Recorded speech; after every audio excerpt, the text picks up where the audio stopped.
My name is Caitlin Trujillo, and this is Webinar A, Features of Vision for Chromebooks. Today we are going to talk a little bit about my background and experience, the features of Netop Vision for Chrome, how teachers can troubleshoot within their classroom, and why Vision is a great option for classroom management software. I am a senior account manager with the Netop team.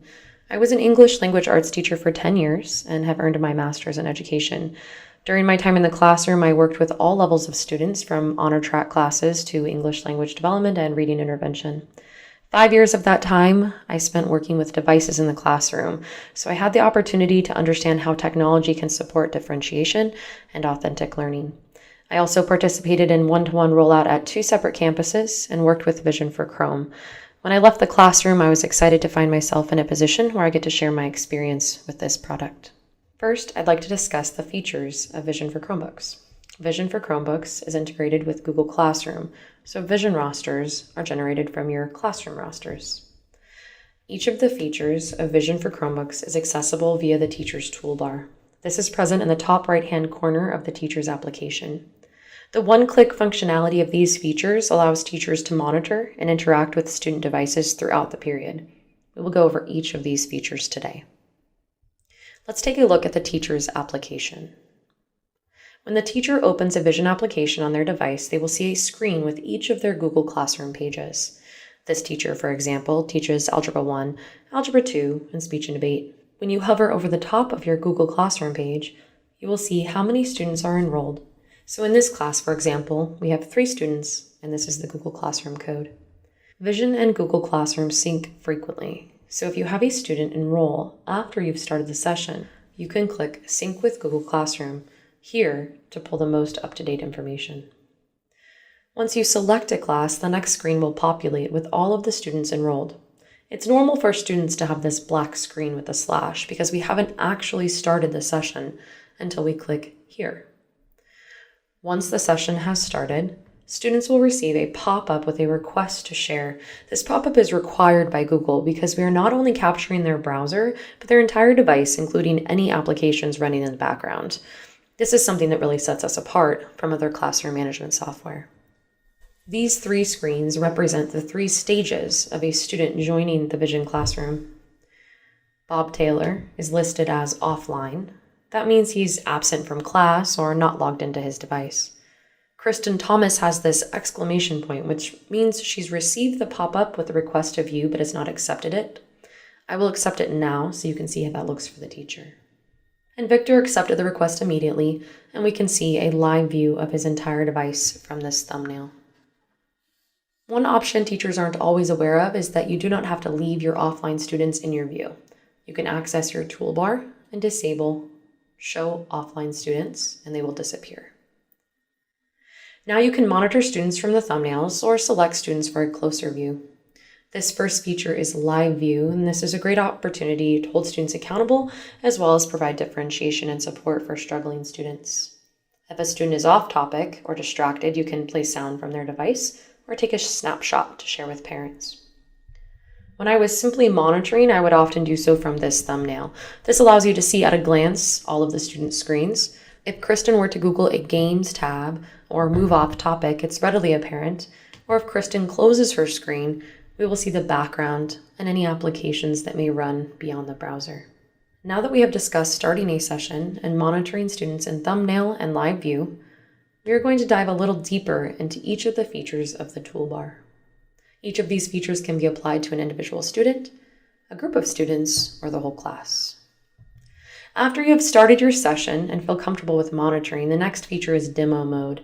This allows you as the teacher to share your screen out to each of the students' devices. Their devices are locked and every student has a front row seat to your instruction or demonstration. If you open a student view first in live view and then share your screen, you can share a student screen out to the class without needing to involve any other programs. You can also project a student's live view to the board and play their audio for a quick class presentation. From the teacher's application, you can select 1 student, 2 students, or I'm going to not select any students and apply the feature to the entire class. Once you have your presentation ready, you select Demo Mode. Here, it gives me the option to share my main or extended screen.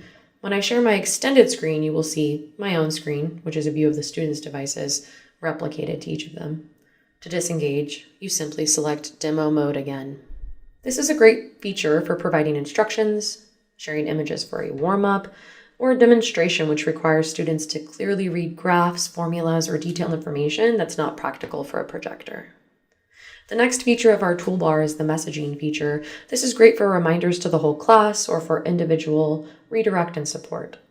I would use this feature if my students were in small groups and I was working with one group of students. I don't need to interrupt that one-to-one time to walk across the room for a quick reminder. I would also use this feature to encourage students who are struggling by sending them reminders from the lesson or key terms. And for my English learners, I could send them a whole sentence frame to get started. From the teacher's view, you might notice that Kristen, for example, is off topic. She's distracted by the opportunity to play a game during group work.